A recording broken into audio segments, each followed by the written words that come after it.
ఇది 30 సంవత్సరాలు ఉంటుంది అంటారు కాబట్టి కాపాడుకోవాలి కాబట్టి దాన్ని ముఖ్యంగా మంచిది చేయాలని ఇక్కడ మంచి క్వాలిటీ నేను చూసుకునేది జరిగింది. ఇప్పుడు నేను కూడా ఎవరైనా రైతులు కావాలన్నా కొంచెం కావాలనుకున్న వాళ్ళకి నాకంటే ఇప్పుడు ఆల్రెడీ ఇది ఫ్రూట్ కటింగ్ అయింది అనమాట.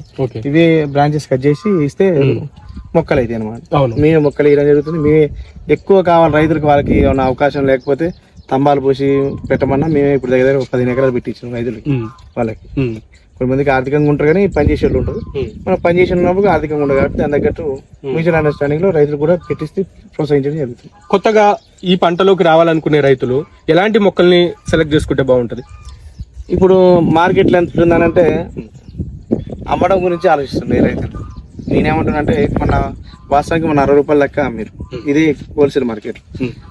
చాలా ఇబ్బంది. కానీ నేను ఇప్పటిదాకా కూడా 200కి అమ్ముతాను. ఎందుకంటే మన క్వాలిటీ ఫ్రూట్ మన రైతులు జనానికి ఇవ్వాలా, జనాలు మన క్వాలిటీగా పైసలు ఇస్తారు. మనం క్వాలిటీ లేనప్పుడు ఏ రైతు